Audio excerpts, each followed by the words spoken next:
दोस्तों स्वागत है आपका एक बार फिर। फ्रेंड, मेरी भारतीय अर्थव्यवस्था की सीरीज चल रही है बॉस। इसमें मैं यूपीएससी और साथ में पीसीएस एग्ज़ाम्स को जो मैं अच्छे से कवर कर रहा हूँ। अगर जो आपकी इकोनॉमी सच में बोलते हैं ना धक्का मार है, जिसको नहीं यार पता ही नहीं भगवान भरोसे है, राम भरोसे है, अल्लाह भरोसे है, वाहिगुरु भरोसे है, तो एटलीस्ट इनको देखेंगे तो चीज़ें समझ आएंगी। साथ साथ नोट्स बनाते हुए चलें। पीपीटी हालांकि मैं दे दूंगा आप लोगों को, ऐसा नहीं है, बट मैं चाहता हूं कि आप खुद इसके हैंड रिटन नोट्स बनाएं। इसके अलावा एनसीईआरटी पढ़ लें, आपका काम खत्म हो जाएगा। बाकी जो बच्चे 2000 मान लो 23, 24, 25, 26, 27, 28 में देखेंगे तो उनको बस ये बोलूँगा, जहाँ जहाँ मैं बोलता चला जाऊँ करंट अफेयर है, इसको थोड़ा देख लेना, तो बस वो अपना ऐड कर लेंगे तो भी चीज़ें यहाँ पर बढ़िया से हो जाएंगी। अभी तक हम पॉवर्टी में फंसे पड़े हैं। पॉवर्टी का मतलब ये है कि टॉपिक लंबा है, क्योंकि चीज़ें समझानी पड़ेंगी, क्योंकि इसके बाद जो कमेटियाँ आएंगी, क्या कमेटी ने क्या बोला क्या नहीं बोला, उसके निष्कर्ष को भी समझने की कोशिश करेंगे। मोटा मोटा निष्कर्ष भी समझाने की कोशिश करूँगा कि मोटा मोटा क्या बोला, किस तरह से बोला, तो उस चीज़ को समझने की कोशिश करेंगे। आज का टॉपिक में अगर हम बात करें तो गरीबी रेखा। रेखा आपके पीछे है, रेखा जी, ये रेखा नहीं, गरीबी रेखा, ठीक है। तो उस कंडीशन में हम यहाँ पे समझेंगे गरीबी रेखा क्या है, क्या बुनियादी आवश्यकता है, किस तरह से है, तो उस चीज़ को डिस्कस करेंगे। और एक ट्रेंड को समझेंगे कि हमारा एक ट्रेंड क्या कहता है, उस चीज़ को समझने की कोशिश करेंगे। फिर इसके बाद मेंस में चलेंगे कि मेंस को लेके यहाँ पे क्वेश्चंस बनाए जा सकते हैं। फिर एमसीक्यूज भी कुछ देख लेंगे अगर टाइम मिलेगा तो। और फिर इसके बाद इस गरीबी का जो है समापन हम जो है करेंगे। फिर इसके बाद रिविजन भी करेंगे, ठीक है। तो गरीबी रेखा क्या होती है, आज के टॉपिक को डिस्कस करते हैं। दोस्तों देखो, गरीबी रेखा भारत में गरीबी के आकलन के लिए एक बेंचमार्क की तरह है। सिर्फ बेंचमार्क है ये, ध्यान समझना। अब मान लो कोई गरीबी रेखा है, मैंने आपको फर्स्ट टाइम की वीडियो में बताया था निरपेक्ष गरीबी में कि आप ठीक है, हम एक बेंचमार्क तो चलो हम सेट कर देते हैं कि भाई इसके नीचे मान लो बीपीएल हो गए, बिलो पॉवर्टी लाइन हो गए, इसके नीचे एपीएल हो गए, अबव हो गए, ठीक है। तो लेकिन जो ये बेंचमार्क है, अब इस बीपीएल में भी तो कुछ काफ़ी गरीब होंगे, वो गरीब जो एकदम दरिद्रता की रेखा पे गुजर रहे होंगे, लेकिन वह खाने के लिए ही कुछ नहीं है एक वक्त का। कुछ ऐसे भी होंगे, बोलते ना, मैंने आपको पहले वाली वीडियो में समझाया था कि दरिद्रता क्या होती है, वो क्या भुखमरी क्या होती है, कोई भुखमरी के आधार पे भी होंगे, उनको भी गरीब बोला जाएगा। जो गरीब है कि इनकी आय मतलब कि बिल्कुल लो है, लेकिन अपना जीवन बसर कर ले रहे हैं, तो उस बेंचमार्क को बेसिकली ये अभी भी जो है भारत सरकार जो अभी भी डिफाइन नहीं कर पाती है। और हालांकि ये आंकड़े को डिफाइन करना सच में बहुत बड़ा चैलेंज है यार। आप 135 प्लस करोड़ जनसंख्या हमारे देश में है, तो उसको यार मतलब मैनेज करना, आप समझ सकते हैं ना कि बड़ा मुश्किल होगा किसी भी वन साइज फिट हॉल में। ये चीज़ें सच में चैलेंजिंग टास्क है। तो इस परिप्रेक्ष्य में क्या हुआ, गरीबी रेखा को लेके फिर क्या हुआ कि बहुत सारी कमेटियाँ बनाई गई। भाई रंगा राजन भी आई, ठीक है, तेंदुलकर भी आई, लकड़वाला भी आई, योजना की कमेटियाँ भी आई। अलग अलग कमेटियों ने अलग अलग निष्कर्ष निकाल के दिए और एक तरह से गरीबी का जो है मजाक बना दिया। मजाक इसलिए बना दिया, तेंदुलकर कमेटी आई तो उन्होंने इतने 22% के हिसाब से बोला, रंगा राजन ने बोला भाई 29% है। अब 7% तुम गरीबी ऊपर नीचे कर दे रहे हो। 7% तो समझ रहे हो 10 करोड़ लोग, तुम 10 करोड़ लोगों को अपने बास्केट से ऊपर से नीचे कर दे रहे हो, मजाक नहीं है तो और क्या है। तो उसी को कमोबेश में ध्यान में रखते हुए इन्हीं चीज़ों को जो हम थोड़ा सा डिस्कस करेंगे, ठीक है। तो गरीबी रेखा बेसिकली एक बेंचमार्क है, इस तरह से बेंचमार्क बना दिया, एक लाइन खींच दी, सरकार ने बोला नहीं भैया, जो मान लो अभी बताऊंगा बंच में, तो मतलब एक बेंचमार्क है, लाइन खींच दी, उसके नीचे लोग गरीब, उसके ऊपर जो है अमीर। कहने मतलब यहाँ पे गरीबी रेखा यही हमें जो देखने को मिलता है। दूसरा, गरीबी रेखा आय के उस न्यूनतम स्तर को अगर हम बात करें कि उस स्तर को कहते हैं जिससे कम आमदनी होने पे इंसान अपनी बुनियादी जरूरतों को पूरा करने में असमर्थ हो। डेफिनेशन को ध्यान से समझना। गरीबी रेखा आय के उस न्यूनतम स्तर को कहते हैं जिससे आम आदमी होने पे इंसान अपनी बुनियादी जरूरतों को पूरा करने में असमर्थ हो जाता है। असमर्थ कैसे हो जाता है भाई, चीजें हैं लेकिन अपनी बुनियादी आवश्यकताओं को पूरा नहीं कर पा रहा, तो उसको हम जो है गरीबी रेखा कहते हैं। यानी कि वह आदमी जो अपनी बुनियादी आवश्यकताओं को भी पूरा ना कर पाए। बुनियादी आवश्यकताओं में शिक्षा, स्वास्थ्य, रोटी कपड़ा मकान, ये सब चीजें भी अगर आज के लेटेस्ट में देखें तो ये चीजें भी, लेकिन अगर ये भारत सरकार की तरफ से देखें तो वो बोलता है भाई आखिर ये बंदा रोटी भी ना खा पाए। कहने मतलब ये है कि रोटी भी ना खा पाए तो भी उसको जो है हम अगर हम बोलें तो गरीबी कहते हैं, गरीबी रेखा के नीचे कहते हैं। भारत ने समय समय पर गरीबी रेखा को तय किया गया है, मतलब कि भारत सरकार ने समय समय पर, मतलब हर चीज का अगर हम बोलें तो कहीं ना कहीं इस मतलब कि गरीबी रेखा को अलग अलग डायमेंशंस में, अलग अलग चीजों में तय किया। मतलब कि कुल मिला के जो डिफरेंस किया है कि ठीक है भाई इस समय अलग अलग चीजों को तय किया है, आगे हम पढ़ेंगे। तो लेकिन साल 2014 में गरीब ग्रामीण इलाकों में 32 रुपये प्रतिदिन, अब ध्यान समझना किस तरह से मजाक बना जाएगा, ₹32 प्रतिदिन जो लोग जो गांव में रहते हैं, जो ₹32 से कम पैसा कमाते हैं, ठीक है, और कस्बों शहरों में जो ₹47 से प्रतिदिन के हिसाब से गरीबी तय करी गई। इसका मतलब को समझे, कम से कम ₹32 खर्च होने चाहिए, अब ऐसे मान के चलो, और कम से कम ₹47 जो खर्च होने चाहिए। ₹32 खर्च का मतलब समझ रहे हो ग्रामीण क्षेत्र में यार बहुत कम नहीं है। अब थोड़ा सोचो, ₹32 कितना हो गया, कुछ अप्रोक्स ₹900 के आसपास, यही होगा ना, ₹960 हो गए अगर 30 दिन को लेके चले तो, और ₹47। जबकि इस समय गैस का सिलेंडर ही करीब कितना महंगा आ रहा है, पेट्रोल महंगा हो गया, हर चीज महंगी हो गई। तो ये मजाक नहीं है तो और क्या है बॉस। ₹32 में आप बताओ क्या आप 3 टाइम खाना खा सकते हो, सोचो। अरे हम कहते हैं खुद भी बनाओगे तो भी नहीं हो पाएगा, इतनी चीजें महंगी हो गई हैं। आटा भी ₹30 के पार चल रहा है, चीनी ₹44 चल रही है। क्यों भैया, राशन खरीदता हूं, मुझे पता है, ठीक। तेल, अगर नॉर्मल तेल भी ले तो फॉर्चून भी छोड़ो यार, ₹155 चल रहा है। हम एक घिसा बेटा तेल भी लेके चले तो भी ₹135 का है, तो रिफाइन सॉरी तेल तो 175 प्लस चल रहा है भाई, समझे मेरी बात को। तो ये मजाक नहीं है तो और क्या है। क्रिटिकल एस्पेक्ट्स बता रहा हूं कि क्रिटिकल एस्पेक्ट्स आपको कैसे सोचना है, क्योंकि ये नहीं पढ़ा दिया और हो गया, आपने सोचना है। सोचो, क्योंकि यूपीएससी स्टेट पीसी में जब तक सोचोगे जब तक सिलेक्शन नहीं होगा। एक बात क्लियर हो गई कि हमारे में आज के समय अगर हम 2014 की अगर हम बात करें, जिसमें ₹32 प्रतिदिन ग्रामीण इलाके और साथ में ₹47 प्रतिदिन हमारे शहरी इलाकों में, अगर ये बेंचमार्क पर अगर व्यय हो रहा है, इससे ऊपर जो व्यय कर दे रहा है वो अमीर है, मतलब जो इतना नहीं कर पा रहा तो गरीब है। आप समझे मेरी बात को, अब ऐसे समझो। अब आगे बढ़ते हैं। यानी गरीबी रेखा को लेकर अलग अलग समितियों ने अपने अलग अलग राय दी। तेंदुलकर फॉर्मूले ने 22% आबादी को गरीब बताया, वहीं रंगाराजन ने 29%। ये टॉपिक जब भी समझ आएगा जब मैं कमेटियां करा दूंगा, तो अभी होल्ड पे डाल देना इसको, चीजें क्लियर हो जाएंगी। गरीब कौन है और कितने हैं अभी भी ये स्पष्ट नहीं है, इस चीज को याद रखना। गरीब कौन है कितने हैं इस चीज को लेकर भारत सरकार अभी भी स्पष्ट नहीं है। हालांकि आंकड़े क्या कह जाए वो एक अलग कहानी है, लेकिन स्पष्टता की अगर हम बात करें तो वो चीजें भी आज भी जो है स्पष्ट नहीं है। ये चीजें हमें जो है बिल्कुल नोटिस अगर हम बात करें तो हमें करनी थी। समझ आ गया, आगे बढ़ते हैं। तो गरीबी रेखा के निर्धारण का उद्देश्य क्या होता है, आखिर क्या रीजन है, क्या उद्देश्य है, तो फटाफट खींचते हैं इसको, थोड़ा लंबा लंबा जल्दी जल्दी खींचते हैं। देखो पहला उद्देश्य भाई, पहला उद्देश्य विकास के लिए नीतियां, ठीक है भाई। नीतियां बनाने को सहायक होता है कि अगर हमें पता हो कि हाँ भाई इतने लोग गरीब हैं, तो हम उसके हिसाब से अपनी रणनीति बना सकते हैं, उसके लिए हम अपनी योजनाएं बना सकते हैं, भारत सरकार योजनाएं बना सकती है। तो कहीं ना कहीं विकास के लिए नीतियां मतलब कि बोल सकते हैं कि कर सकते हैं। दूसरा, इससे गरीबों की आवश्यकताओं को लक्षित कर नीतियां भी बनाई जा सकती है। आखिर गरीबों की क्या आवश्यकता है, आखिर क्यों हम आज भी पीडीएस पे ज़्यादा डिपेंड क्यों करते हैं, पब्लिक डिस्ट्रीब्यूशन सिस्टम, राशनिंग जिसको हम कहते हैं। आपने देखा कि भारत में राशनिंग होती है, होती नहीं होती।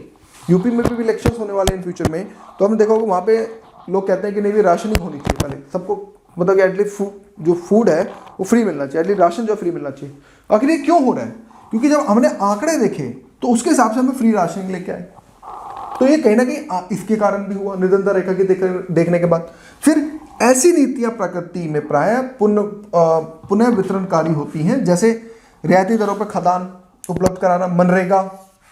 मनरेगा भी क्यों लेके आए भाई, गाँव के अंदर 100 दिन का रोजगार क्यों लेके आए सभी उनके लिए, ताकि लोग पलायन ना कर सके शहरों की तरफ। क्योंकि शहरों की ज़िंदगी देखो दोस्तों, एक महीने में अच्छी भी होती है, एक महीने में ख़राब भी होती है। जो शहर वाले लोग फिर गांव की तरफ ज़्यादा बढ़ते हैं, गांव वाले लोग शहर की तरफ बढ़ते हैं, तो हर आदमी का अपना द्वंद्व है। लेकिन शहर में क्या है, अगर चीज़ें ठीक भी हैं तो ख़राब भी हैं, ठीक है। तो यहाँ पे लोग अपने नहीं समझते किसी को। तो उस कंडीशन में अगर हम बात करें तो मनरेगा जैसी स्कीम लेके गाँव में, ताकि लोग पलायन ना कर सकें, इधर से उधर अपने गाँव में रह के ठीक ठाक काम कर लें। तो कहीं ना कहीं मनरेगा भी स्कीम्स लेके आए। तो क्यों लेके आए, क्योंकि हमने जो निरंतर रेखा को समझा, हमें ये पता चला हमारे देश में कितने गरीब हैं कितने नहीं हैं, तो उस चीज़ को लेके जो है हम यहाँ पे लेके आए। फिर गरीबी रेखा का उचित निर्धारण ना किए जाने से वास्तव में गरीबी की प्राथमिकताओं को लक्षित करने की सरकार की नीतियों पर प्रतिकूल प्रभाव भी पड़ सकता है। अगर हमें उनकी नीतियाँ ही नहीं पता चल पाएंगी, अगर हमें ये नहीं पता चल पाएगा कि उनके प्राथमिक चीज़ें क्या हैं, आखिर वो क्या चीज़ चाहते हैं सरकार से, तो उससे संसाधनों का दुरुपयोग होगा। और भारत जिस तरह से जितना गरीब है, आपको भी पता है कि कितनी ज़्यादा दिक्कतें हो रही हैं। तो कहीं ना कहीं अगर हम बात करें तो कहीं ना कहीं प्रतिकूल नीतियाँ भी हमें जो देखने को मिल रही हैं। फिर इससे सरकार की नीतियों का फोकस और उद्देश्य परिवर्तित हो सकता है। भाई अब डेफिनेटली चीज़ें होंगी तो उससे कहीं ना कहीं चीज़ें होंगी वो कहीं ना कहीं परिवर्तित भी जो हमें चीज़ें देखने को मिल सकती हैं। फिर साथ ही गरीबी रेखा के उचित निर्धारण से उन लोगों की चिंताओं को दूर करने का एक उचित अवसर प्राप्त होता है जो समाज में आर्थिक रूप से अत्यंत पिछड़ी स्थिति में है, जैसे ST हमारे शेड्यूल कास्ट, शेड्यूल ट्राइब्स। ठीक है, आप इन लोगों को देखो तो आज भी समाज में इनको सच में इनको बहुत ज़्यादा जरूरत है एक विकास के पैमाने की। ठीक है, चीज़ों का हो गया है, कुछ लोगों का विकास सच में हो गया, लेकिन कुछ आज भी ऐसे लोग हैं। आखिर क्यों सरकार सोशली और ये इकोनॉमिक बैकवर्ड का 10% रिजर्वेशन क्यों लेके आई? क्योंकि उनको भी ये लगा कि यार कुछ ऐसे भी लोग हैं, ब्राह्मणों में भी कुछ ऐसे ब्राह्मण हैं जो बिल्कुल गरीब हैं, ये भी लगा पता चला। दूसरा ये भी पता चला भाई कुछ ऐसे भी राजपूत हैं जो उनमें भी गरीब है। कुछ ये भी पता चला कि कुछ और हिंदू कास्ट में जो वो लोग भी गरीब हैं। तो इकोनॉमिक बैकवर्ड भी लेके आई उस कंडीशन में।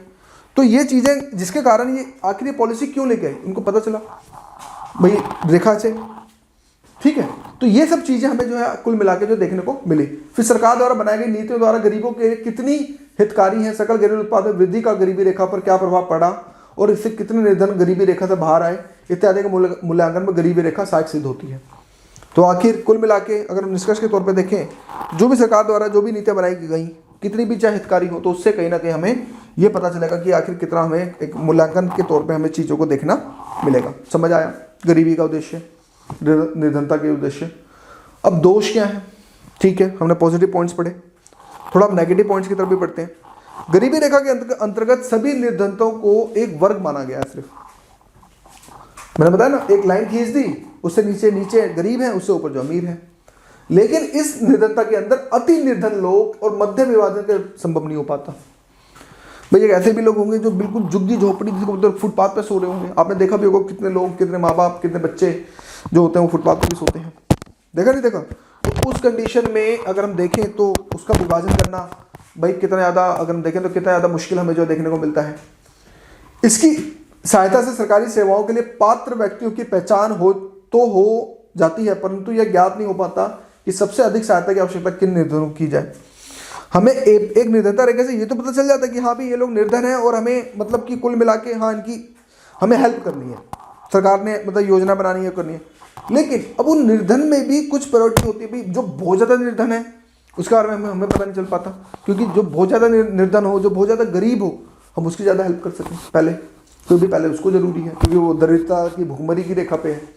तो ये सब चीज़ें के कारण हमें जो निर्धनता रेखा के दोषों के बारे में जो हमें चीज़ों के बारे में पता चलता है। यानी कुल मिला के अगर मैं मोटा मोटा बोलूँ तो कहीं ना कहीं दोस्तों एक तरह से कमियां ही हमें जो है नज़र आती हैं। ये कहीं ना कहीं हमें जो है कमियां ही जो हमें कुल मिला के देखें तो हमें नज़र आती है। समझ आ गया? नेक्स्ट बढ़ते हैं। फिर इसके बाद हमारे स्वतंत्रता पूर्व गरीबी का आकलन। देखो गरीबी के आकलन को दो तरह से आप समझ सकते हो। एक 1947 से पहले, यानी कि 1947 से पहले क्या क्या आकलन हुआ उसको हम समझ सकते हैं। दूसरा 1947 के बाद के आकलन क्या क्या हुए। तो आज के वीडियो में स्वतंत्रता पूर्व गरीबी का आकलन को समझेंगे, थोड़ा तोड़ेंगे मरोड़ेंगे, और फिर नेक्स्ट वीडियो में फिर हम कमेटियों के बढ़ेंगे आगे। स्वतंत्रता के बाद कौन कौन सी कमेटियाँ आई, किस किस तरह से चीज़ों को जो है लेके चले। तो हमें ये पता चला स्वतंत्रता पूर्व गरीबी के आकलन में मोटा मोटा, देखो दोस्तों मोटा मोटा अगर ऑफिशियल डेटा की अगर हम बात करें तो हमें ये पता चलता है कि दादा भाई जो नौरोजी थे हमारे, जो फिगर्स आप जो है उस पर देख रहे होंगे, सबसे पहले आधारित मतलब आधिकारिक तौर पर अगर बात करें, यही इन्होंने सबसे ठोस कदम भारत के गरीबों की पहचान करने के लिए लगाया था। यानी कि इन्होंने ही उठाया था। बड़े पढ़े लिखे थे, रिच थे, काफ़ी अच्छी फैमिली से थे। तो उस कंडीशन में इन्होंने चावल, आटा, दाल, मटन, सब्जी, घी, वनस्पति तेल और नमक जैसे निर्वाह आहार की कीमतों के आधार पर, एक वर्ड में फैक्ट है, ये बिल्कुल पीटी ओरिएंटेड है, ये ध्यान रखना, रट्टा मार लेना। अगर पीटी ओरिएंटेड अगर क्वेश्चन गलत हुआ तो फिर देख लेना, तुम्हारी खाल खींच दूंगा। तो निर्वाह आहार की कीमतों के आधार पर प्रति वर्ष, एक वर्ड को भी समझना, यहां पर इन्होंने प्रति वर्ष जो 16 रुपए से 35 रुपए प्रति व्यक्ति की गरीबी रेखा तैयार करी गई। इन्होंने यार अब सोचो, ये उस समय की बात है, ऐसे 100 साल पहले की बात है। 100 साल के 120 साल पहले हो गए, 130 साल पहले हो गए। तो 130 साल पहले की जब बाद में 16 रुपये भाई बहुत होते थे, वहाँ फिर आने में चलते थे। आपको पता है ना, 1 रुपये में 8 आने होते थे, पता नहीं? पता होना चाहिए, ठीक है। तो उस कंडीशन में हमें यह पता चला कि निर्वाह आहार की कीमतों के आधार पर प्रति वर्ष 16 रुपये से 35 रुपये प्रति व्यक्ति गरीबी रेखा उन्होंने आधिकारिक तौर पर जो है तैयार करी गई थी। समझ आ गया? फिर इसके बाद इन्होंने ये बोला, देखो उस समय, अब देखो 130 साल पहले अगर आप चलें तो वहाँ पे लाइफस्टाइल तो चेंज था। चेंज कैसे था?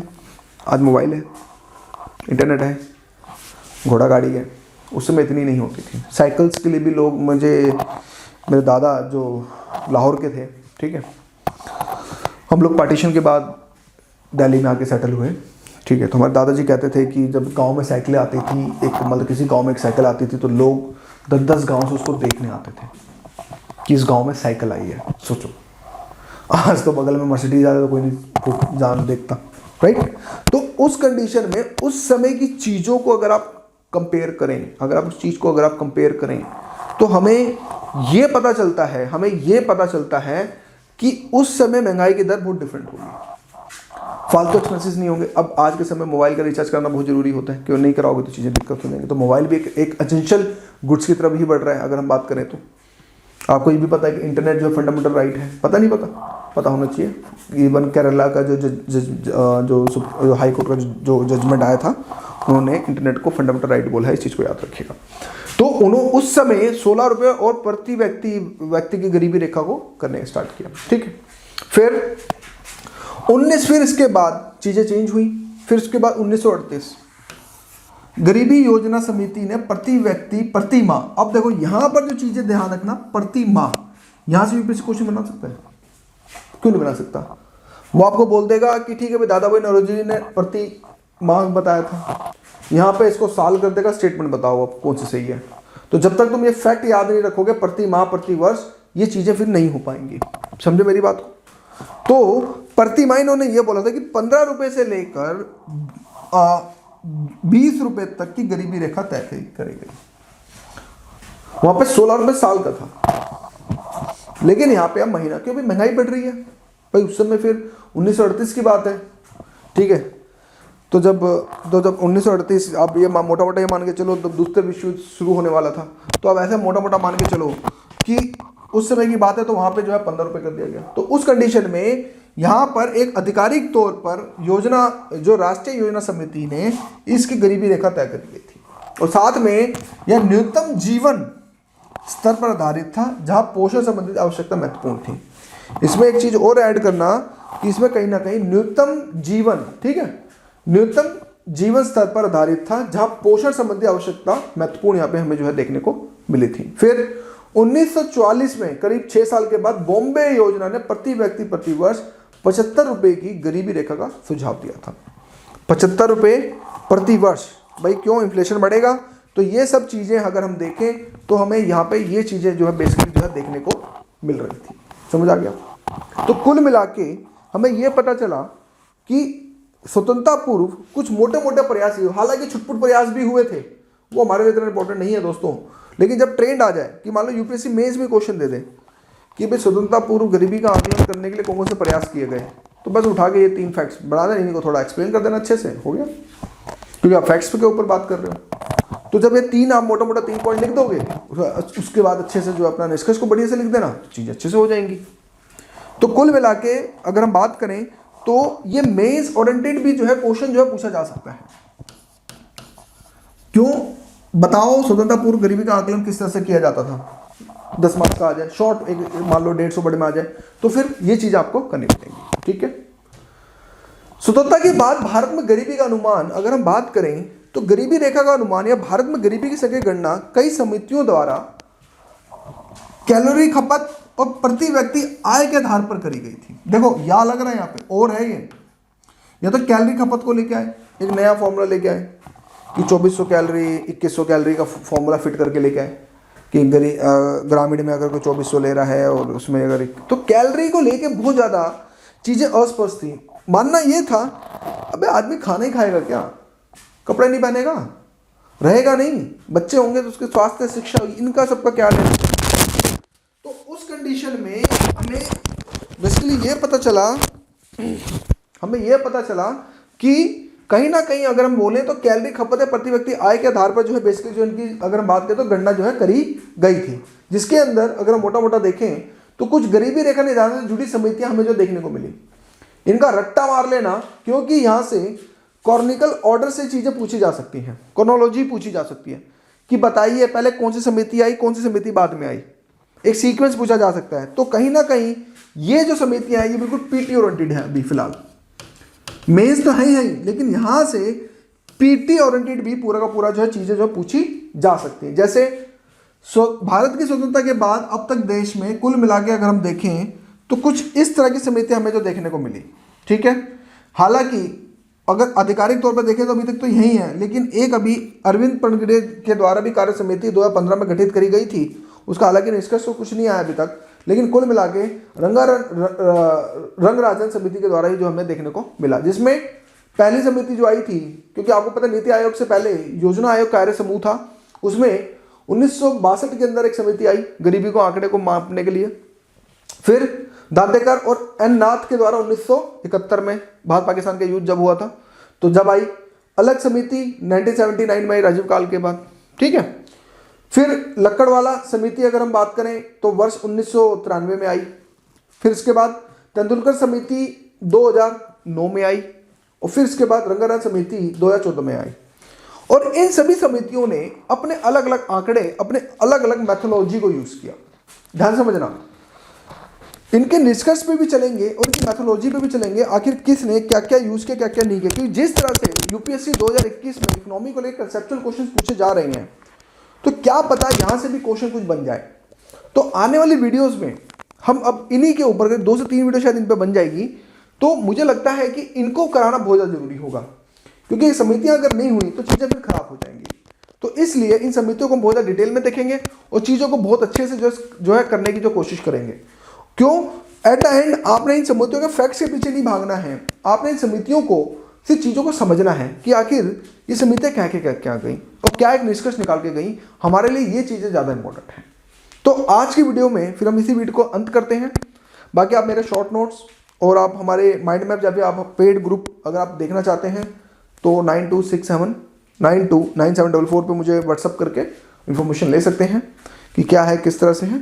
और आप चाहें तो आप ऑफलाइन प्रोग्राम गुरुकुल के लिए भी इन फ्यूचर में सोच सकते हैं। ऑफलाइन प्रोग्राम में यहाँ पर डेली बेसिस पे आते हैं, 9,000 रुपये फीस होती है पर मंथ, उसमें हम आपको अच्छे से कवर कराते हैं और 6 मंथ में जो पूरा कोर्स कंप्लीट करा देते हैं। 6 मंथ के अंदर पूरा कोर्स जो अच्छे से करा देते हैं। तो आज की वीडियो के लिए इतना ही। Thank you for watching video.